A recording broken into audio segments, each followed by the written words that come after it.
All India radio के विदेश प्रसारण प्रभाग की हिंदी सेवा का ये है सोशल मीडिया कार्यक्रम। स्वीकार कीजिए नीलम मलकानिया का प्यार भरा नमस्कार। स्वागत आप सभी का। हमेशा की तरह इस एपिसोड में भी हम आपके लिए लेकर आए हैं कुछ संदेश, कुछ जानकारियां। बने रहिएगा हमारे साथ।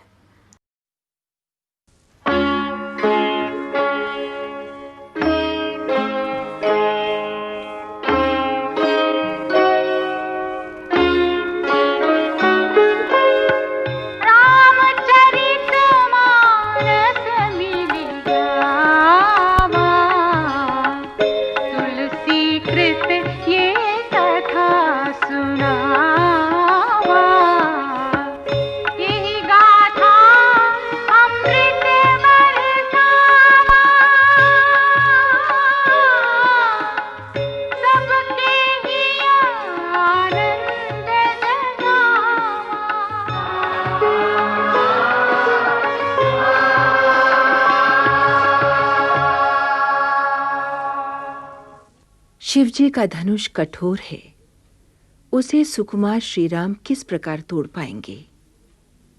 उधर पिता का अटल प्रण। पुष्प वाटिका में गौरी पूजन को जाती सीता मन ही मन विलाप करने लगी, किंतु भगवान के प्रताप का स्मरण होते ही उनके हृदय में हर्ष का संचार हुआ और वो जगत जननी के पूजन में लीन हो गईं।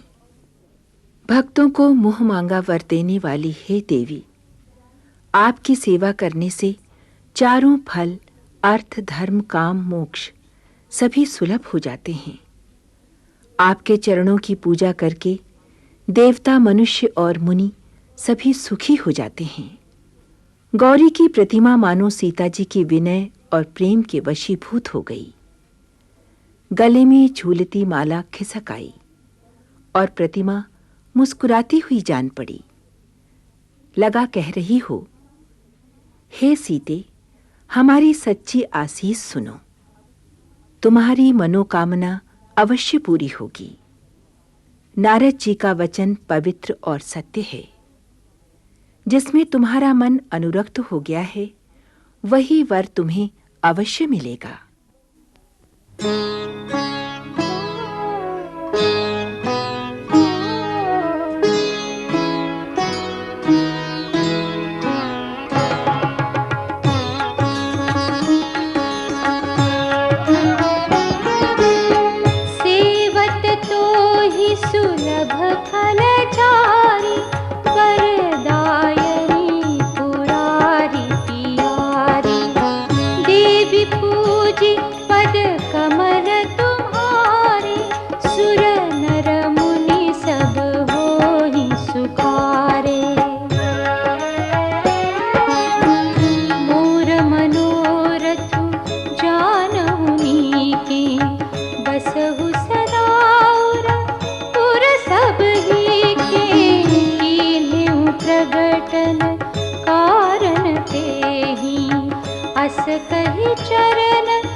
सहज सुंदर सावरो करुणा निधान सुजान सीलु सनेहु जानत रावरो।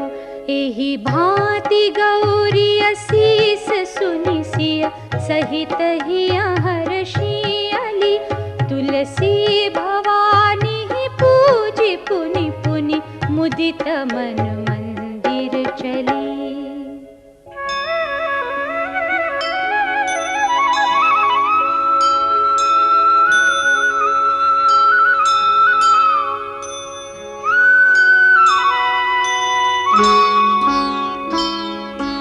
जानी गौरी अनुकूल सियहि हर्षु न जाय कहि, मंजुल मंगल मूल बाम अंग फरकनु लगे।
कथा पुरानी विगत दिवस गुरु आयसु पाई, संध्या करन चले दो भाई। प्राची दिसि ससी उयउ सुहावा, सिया मुख सरिस देखि सुख पावा। बहुरी विचारु कीन्ह मन माही, सिय बदन समहिम कर नाही।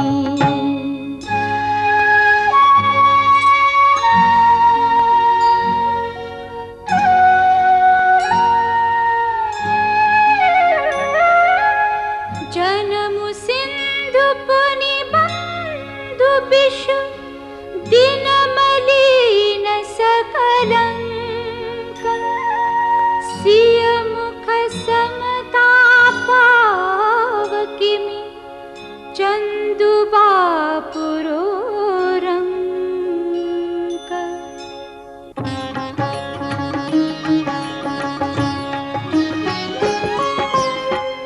घटई बढ़ई बिरहिनी दुखदाई, ग्रसई राहु निज संधि पाही। कोक शोक प्रद पंकज द्रोही, अवगुण बहुत चंद्रमा तोही।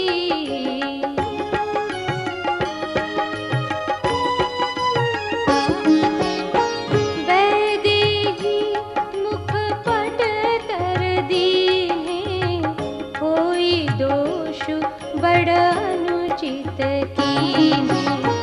सिय मुख छवि विधु ब्याज बखानी, गुर पही चले निशा बड़ी जानी। करि मुनि चरण सरोज प्रणामा, आयसु पाई कीन्ह विश्रामा। विगत निसार गुनायक जागे, बंधु बिलोकी कहन हस लागे।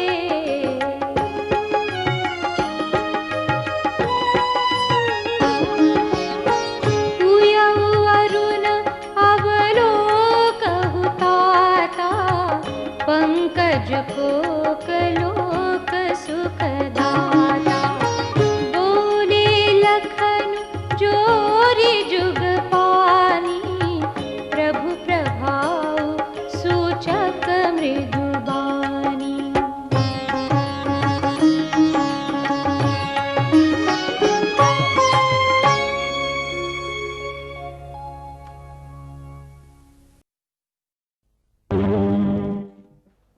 फटे पुराने जूते ठीक करवा लो, पॉलिश करवा लो, चप्पल सैंडल ठीक करवा लो, फटे पुराने। अरे भगवान, जूते। अरे सुनती हो जी? अरे ओ मुन्ने की अम्मा, क्या है जी, क्यों गला फाड़ रहे हो? लो मैं तुमको गला फाड़ता लगता हूँ? अरे सुना नहीं, जूते ठीक करने वाला आया है। जी हाँ, आया तो है। फिर? अरे फिर क्या, मेरे ये जूते बाकी तो ठीक ठाक हैं, एड़ी के पास से जरा सा फिर खुल गए हैं। उससे कहो जरा सा चमड़े का टुकड़ा लगाकर सी दे।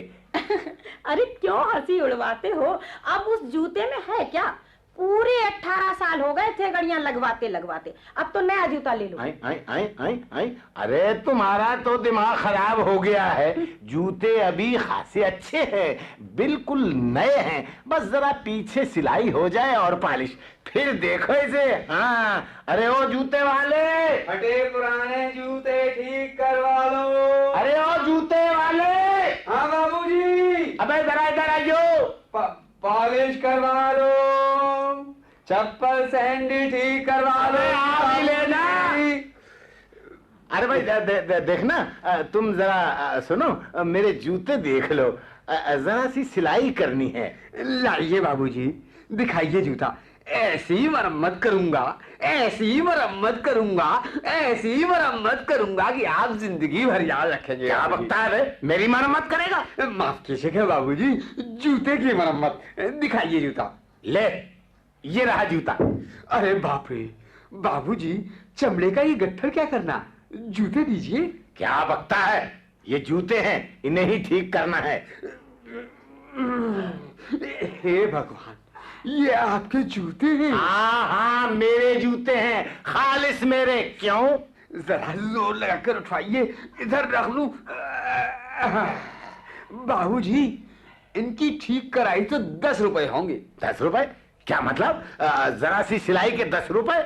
बाबूजी, इसमें थेगड़ियां लगते लगते इतना मोटा हो गया है, इतना मोटा हो गया है कि मेरे कम से कम 1 दर्जन तो सुए टूटेंगे। मजाक मत कर, इन्हें सीधे एक चवन्नी दूंगा। बाबूजी, एक चवन्नी मैं आपको दे दूं? क्या मतलब?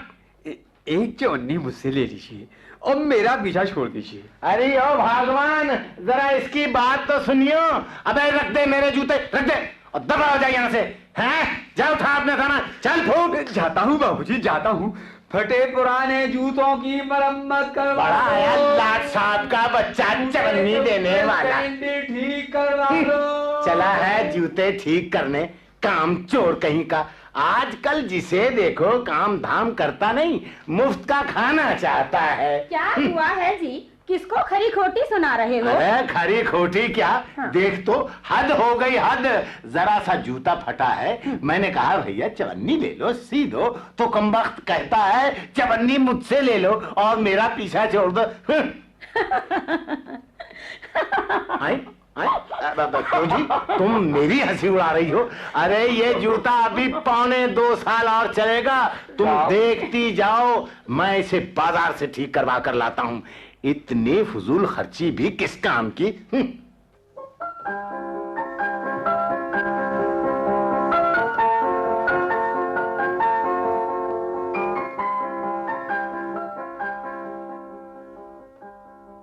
चाचा, ओ चाचा। कौन है बे? हाँ बेटे। चाचा कहाँ चले? है तेरे की, चुप कर बदमाश, जाते वक्त टोक दिया। मालूम नहीं है कि जब कोई कहीं जा रहा हो तो उसे टोकते नहीं हैं। हाँ चाचा, यह तो हमसे गलती हो गई। हाँ चाचा, हमसे गलती हो गई, हमें माफ कर दो। अच्छा अच्छा, चलो आइंदा से ऐसी गड़बड़ मत करना। हाँ मगर चाचा, ये तो बताते जाओ कि जा कहाँ रहे हो? फिर वही बात, जूते ठीक कराने जा रहा हूँ। मगर तुम लोग इस डिब्बे में क्या लिए जा रहे हो? मिठाई है क्या? नहीं चाचा, इसमें एक जिंदा चूहा है। आई? अरे सत्यानाश हो तुम्हारा, ये चूहा कहाँ लिए जा रहे हो? अपनी मास्टरानी जी को देने के लिए। क्या क्या क्या क्या? अरे तुम्हारी मास्टरानी जी इस जिंदा चूहे का क्या करेंगी? बात यह है चाचा जी, पिछले हफ्ते हमने उनको एक मरा हुआ चूहा दे दिया था। वो उनको अच्छा नहीं लगा था और उन्होंने हमें पीट दिया था। इसलिए इस बार उन्हें जिंदा चूहा देने जा रहे हैं। सत्यानाश हो तुम्हारा। चाचा जी, अब क्या है? चाचा जी के जूते हाथी के बलबूते, चाचा जी का फंस गया पाँव, चाचा जी बोले काऊ काऊ। हो जाओ कम्बा, अभी बताता हूँ। मैं तुम्हारे बाप यानी पिताजी से कहूंगा, तुम्हारे स्कूल में शिकायत करूंगा। चाचा जी के जूते हाथी के बलबूते, चाचा जी का फंस गया पाँव। बैठ जाओ कम्बा, अभी बताता हूँ, अभी बताता हूँ। अरे बाप रे चाचा, अरे बाप रे, भागो भागो भागो, चाचा जी जूता हमारे ऊपर फेंकने वाले हैं।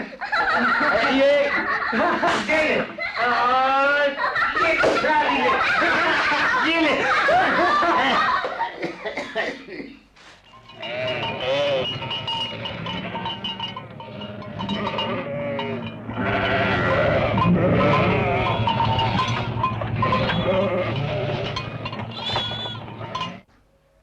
अरे क्या हुआ बब्बू? अबे जरा देख तो, ये भैंसों ने कैसा शोर मचाता शुरू कर दिया। अरे बाप रे, अरे ये तो किसी ने भैंस की टांग ही तोड़ दी। अरे ये किसकी मौत आ गई? हे भगवान, ये तो बड़ी गड़बड़ हो गई। अरे ग्वाले भाई, ओ ग्वाले भाई। अरे क्या है जी, देखते नहीं हो, मेरी तो भैंस की टांग टूट गई और तुम ग्वाले भाई लगाए हो। अरे भाई दूध सुना। नहीं गए। अरे हाँ, कह दिया ना। अरे भाई अरे मैं कहता हूँ दूध नहीं गए। अरे भाई नाराज ना हो ग्वाले भाई, बात ये है कि वो मेरा जूता। तुम भी अंधेर कर रहे हो बाबू, मेरी भैंस घायल हो गई और तुम जूता दिखा रहे हो। माफ करना ग्वाले भाई, मुझे गलत मत समझो। बात ये है कि मेरा जूता तुम्हारे यहाँ आ गया है। क्या तुम हमको जूते की चोरी लगा रहे हो? अरे नहीं भाई, वो तुम नहीं लाए, अपने आप चला आया है। जूता अपने आप आ गया? अरे बाबूजी, कहीं भांग वांग तो नहीं पी आए? जूता कोई बकरी है जो अपने आप आ गया? वाह बाबूजी वाह, जूता अपने आप आ गया। सनीमा देखने निकला होगा आपका जूता, क्यों बाबूजी? जा बाबूजी, काम देखो अपना। अरे भाई बात तो सुनो, बात ये है कि मैंने धोखे से जूता फेंका। जूता फेंका? हाँ। धोखे से जूता फेंका? हाँ। फिर क्या हुआ? भाई मैंने धोखे से जूता फेंका तो वो इधर तुम्हारी भैंसों के पास आकर गिरा। हाँ, वो हमारी भैंसों के पास आ गिरा। क्या कहा? तुम्हारा जूता मेरी भैंसों के पास आ गिरा? हाँ। तभी मैं कहूं कि मेरी भैंस की टांग कैसे टूटी। अरे ओ बाबू, सीधे से 100 रुपए निकाल दो, नहीं तो हड्डी पसली एक कर दूंगा। हाँ, ये तो न्याय की बात है। तुमने भैंस की टांग तोड़ी, तुम्हें हर्जाना देना होगा। अजी, जूते से भला किसी भैंस की टांग टूटती है? किसी और जूते से टूटती हो या ना टूटती हो, मगर बाबू बनवारी लाल के जूते से जरूर टूटती है। मैं पुलिस में रिपोर्ट कराऊंगा। अंधेर की हद है, मैं एक कोड़ी नहीं दूंगा। वो तो देना पड़ेगा बाबूजी। हाँ। अरे तू हट जा, मुझे बात करने दे।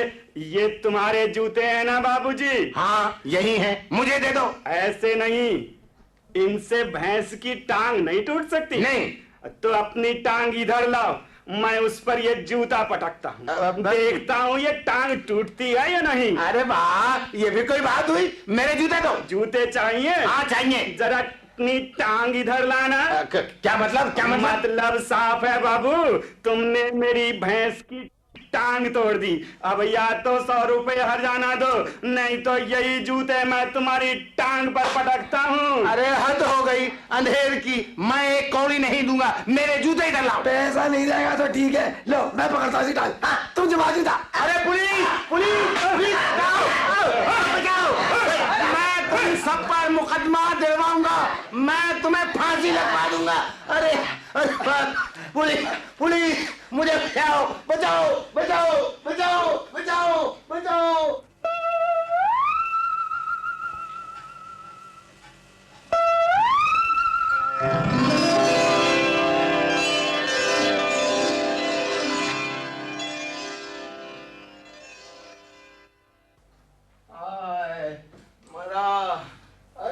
भगवान, अरे मुन्ने की अम्मा, अरे दरवाजा तो खोल। हाय हाय हाय हाय हाय भगवान, ये क्या हुआ? अरे तुम लगड़ा कर क्यों चल रहे हो जी? अरे पहले बैठ तो जाने दे। हाँ। हे भगवान, हे भगवान, अरे जा जरा जरा जल्दी से हल्दी चूना गरम करके ला। अभी लाती हूँ, अभी लाती हूँ। मरा। भगवान जाने कहाँ कहाँ की मुसीबत आ पड़ती है। हे राम। हाय, हे भगवान, अरे इतनी देर क्यों लगा रही है? अरे तब तक तो मैं स्वर्गधाम पहुंच जाऊंगा। अरे ओ मुन्ने की अम्मा, हाय, अरे मैं मर गया। अरे जल्दी करना। अरे आ तो रही हूँ, आ तो रही हूँ। लो लो, ये फिटकरी पानी के साथ फाड़ लो, और ये रहा हल्दी चूना। अरे मैं मर गया। लाओ फिटकरी लाओ। हाय मैं मर, अरे बड़े हाथ रुक गया, मत हाथ लगा, कमर टूटी पड़ी है। लो अब हल्दी चूना भी लगा दो। अच्छा। अरे अरे तुम बोलते कुछ क्यों नहीं हो? हुआ क्या तुम्हें? अरे भगवान, क्या बताऊं क्या हुआ? अरे वो जूते है ना, हाय मैं मरा। हैं? जूते? जूतों को क्या हुआ? क्या जूते पहनकर कहीं गिर पड़े? अरे तुम भी क्या बात करती हो? अरे क्या मैं कोई बच्चा हूँ जो गिर पड़ता? अरे वही तो पूछ रही हूँ, आखिर हुआ क्या? हुआ क्या? हाँ। अरे क्या नहीं हुआ ये पूछ। हाँ। अरे वो जूते थे ना, हाँ। वो बच्चे शरारत कर रहे थे ना, हाँ। तो मैंने उन्हें जूते फेंक कर मारे। हे भगवान, फिर? बच्चे पाजी तो भाग गए। हाँ। जूते ग्वाले की भैंस के जाकर लगे, भैंस की एक टांग टूट गई। हाय हाय, जूते भी तो तुम्हारे दो दो मन के हो गए हों। अरे तू जूते की बात कर रही है? आय हे भगवान, उस जालिम ग्वाले ने ग्वाले ने दोनों जूते मेरी टांगों पर पटक पटक कर मारे। हाय मैं मर गया, हाय मैं मर गया। मैं तो कब से तुमसे कह रही हूँ, इन जूतों को फेंक दो कहीं। हे बड़ी भगवान, अरे बड़ा दर्द हो रहा है। वही तो किया है, वही तो किया है। हाँ, जूते तालाब के किनारे फेंक कर आया हूँ। चलो। हाय, इस बेघड़ी कौन आ गया? चाची जी, चाची जी। अरे ये तो वही शरारती बच्चे हैं, दरवाजा मत खोल। अरे कैसी बातें करते हो जी, बच्चे हैं।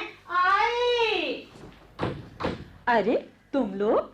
नमस्ते चाची जी। नमस्ते। बात ये है कि हम लोग चाचा जी से माफी मांगने आए हैं। सुन लो जी, देखो कितने प्यारे बच्चे हैं, तुमसे माफी मांगने आए हैं। बैठो बच्चों, बैठो। नहीं चाची, अब हमारे मास्टर जी आते होंगे। और हाँ, चाचा जी अपने जूते तालाब के किनारे भूल आए थे, हम लोग वो जूते ले आए हैं। आए, वो जूते हैं भगवान। क्या वो जूते फिर वापस आ गए? हाँ चाची, फिर वापस आ गए। अब हम चलते हैं। नमस्ते चाचा जी। नहीं, नमस्ते चाचा जी। चाचा जी के जूते हाथी के बलबूते, चाचा जी का फंस गया पाँव, चाचा जी बोले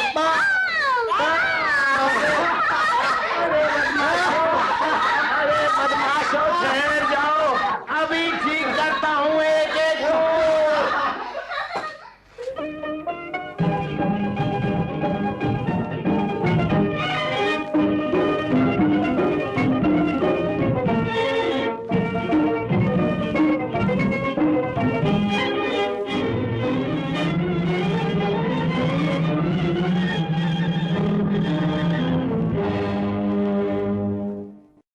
आंध्र प्रदेश और उत्तर प्रदेश व्यापार सुगमता में देश के सर्वश्रेष्ठ 2 राज्यों के रूप में उभरे हैं। तेलंगाना, मध्य प्रदेश और झारखंड संयुक्त रूप से तीसरे स्थान पर हैं।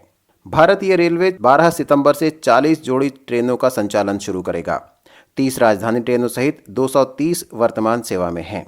जम्मू कश्मीर के कुपवाड़ा में नियंत्रण रेखा के पास पाकिस्तान की ओर से सीमा पार से गोलीबारी में एक सैनिक शहीद और 2 अन्य घायल हो गए हैं।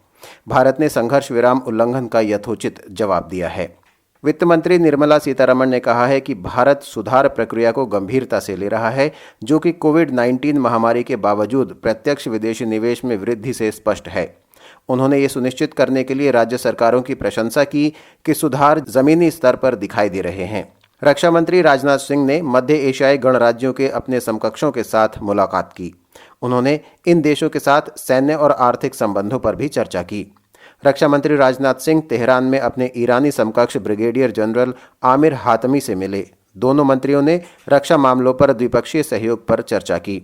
भारत ने फारस की खाड़ी में बढ़ रहे तनाव पर चिंता व्यक्त की है। अब तक देश में 31,80,865 लोग कोविड-19 से उबर चुके हैं। पिछले 24 घंटों में 73,642 मरीज ठीक हुए हैं। भारत में ठीक होने की दर 77.32% है।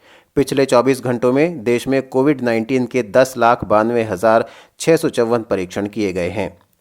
चूंकि यूरोप में कोविड-19 मामलों में हाल ही में एक उछाल देखा गया है, फिर भी इस महामारी के नियंत्रण उपायों और प्रतिबंधों पर कई देशों में विरोध प्रदर्शन किए जा रहे हैं। पुर्तगाल ने द्विवार्षिक UEFA देशों की लीग फुटबॉल चैंपियनशिप के शुरुआती मैच में क्रोएशिया को 4-1 से हरा दिया है। फ्रांस और बेल्जियम ने भी अपने अपने मैच जीत लिए हैं।